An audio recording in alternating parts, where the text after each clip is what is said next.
নমস্কার, সবাইকে নতুন একটা রেসিপিতে স্বাগত জানাচ্ছি। ছোট থেকে বড় সবার পছন্দের একটি ভীষণ পছন্দের রেসিপি দিয়ে আজকের পর্বটি শুরু করছি।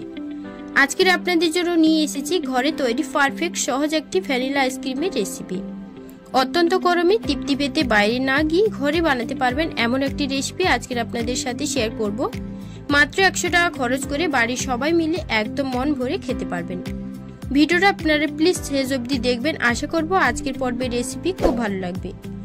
রেসিপি ভালো লাগলে লাইক করবেন, শেয়ার করবেন এবং রেসিপি ভালো লাগলে চ্যানেলটিকে সাবস্ক্রাইব করে বেল আইকনটিতে ক্লিক করে রাখবেন।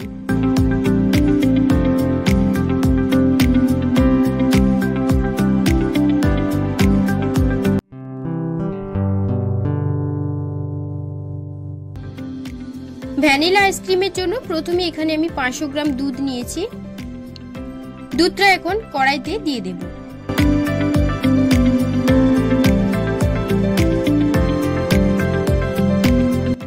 এবার দুধের মধ্যে দিয়ে দিচ্ছি 1 কাপ চিনি। তারপর দিয়ে দেব হাফ কাপের মতন গুঁড়ো দুধ আর হাফ চা চামচের মতন দিয়ে দিচ্ছি এলাচের গুঁড়ো। এরপর সমস্ত কিছু একসাথে ভালো করে মিশিয়ে নিয়ে দুধটাকে ভালো করে জাল দিয়ে নেব। মিডিয়াম আঁচে রেখে প্রায় 10 থেকে 15 মিনিটের মতন ভালো করে ফুটিয়ে দুধটাকে একদম গাঢ় করে নিতে হবে।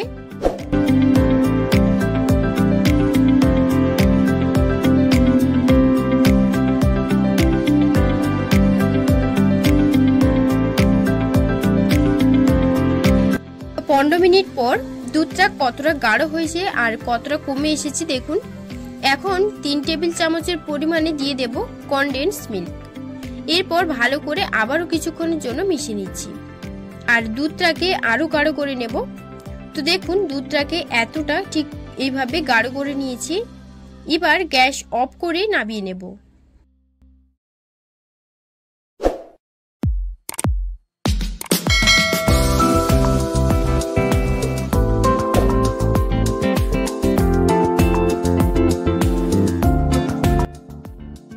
এরপর এখানে হুইপ ক্রিম নিয়েছি। যে কোনো মুদিখানা দোকানে ট্রোপোলাইট কিংবা হুইপ ক্রিম বললে খুব সহজেই স্টোর করতে পারেন। 1 কাপের মতন হুইপ ক্রিম নিয়েছি। এটা থেকে আমার মোটামুটি 5 থেকে 6 জন খুব ভালোভাবে খেতে পারবেন। এখন একটা হ্যান্ড বিটার নিয়েছি। এই হ্যান্ড বিটারটা দিয়ে ভালো করে ফেটিয়ে নেব। আপনারা এই হ্যান্ড বিটার কিংবা ডাল ঘুটনির যে হ্যান্ড বিটার থাকে সেগুলো দিয়েও কিন্তু ভালো করে ফেটিয়ে নিতে পারেন। একটু সময় নিয়ে কাজটা করতে হবে, তাহলে ক্রিমটা ভালোভাবে ফেটানো যাবে।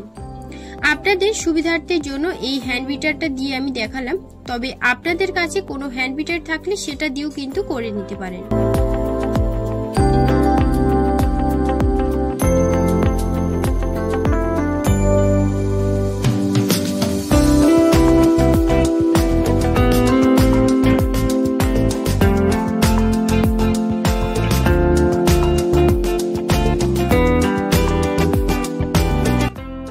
দেখুন 10 মিনিটের মতন ফেটানোর পর ক্রিম কিন্তু এইভাবে ভালো করে ফেটানো হয়েছে।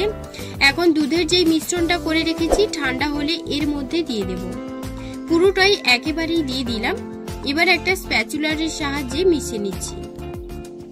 এবারে হাফ চা চামচের মতন দিয়ে দেব ভ্যানিলা এসেন্স। এরপর হ্যান্ড বিটার দিয়ে ফাইনালি আবারও ভালো করে ফেটিয়ে নেব। 10 মিনিটের জন্য আবারও খুব ভালো করে ফেটিয়ে নিচ্ছি।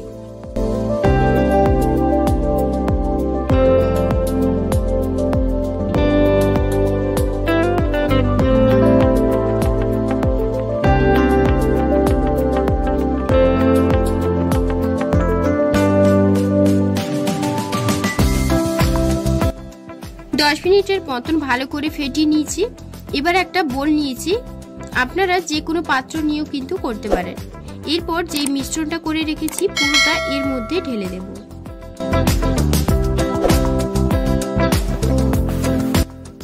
এখন একটু ট্যাপ করে দিচ্ছি যাতে ভেতরের কোনো রকম বাতাস যাতে না থাকে।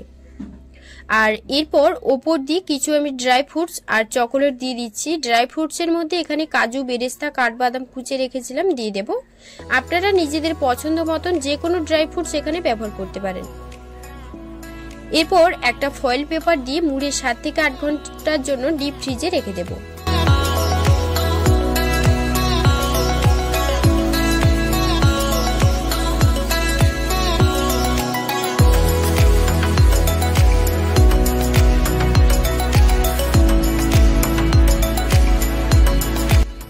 7 থেকে 8 ঘন্টা পর আপনাদের দেখাচ্ছি। আইসক্রিমটা দেখুন কতটা সুন্দরভাবে বসেছে, আর প্রত্যেকটির মাপ কিন্তু এখানে একদম পারফেক্ট ছিল, সেজন্য আইসক্রিমটা কিন্তু ভীষণই সুন্দর হয়েছে। এখানে আমি সমস্ত কিছুর মাপ আমি ডেসক্রিপশনে দিয়ে দেবো, আপনারা ওখান থেকে চেক করে নিতে পারেন। আইসক্রিমের প্রত্যেকটা মাপ কিন্তু পারফেক্ট ছিল, সেজন্য আইসক্রিমটা কিন্তু ভীষণই সুন্দর হয়েছে। তাহলে দেখে নিলেন মাত্র 100 টাকা খরচ করে এতটা পরিমাণ আইসক্রিম খুব সহজেই বানিয়ে ফেলতে পেরেছি।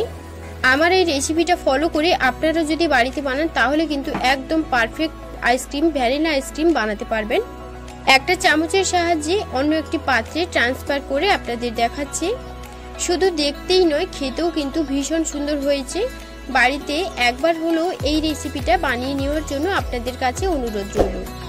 আজকের পর্বের রেসিপি ভালো লাগলে লাইক করবেন, শেয়ার করবেন এবং রেসিপি ভালো লাগলে চ্যানেলটিকে সাবস্ক্রাইব করে নেওয়ার জন্য আপনাদের কাছে অনুরোধ রইল। আজকের রেসিপি ভালো লাগলে কমেন্টে জানাবেন। রেসিপি অফ শেষ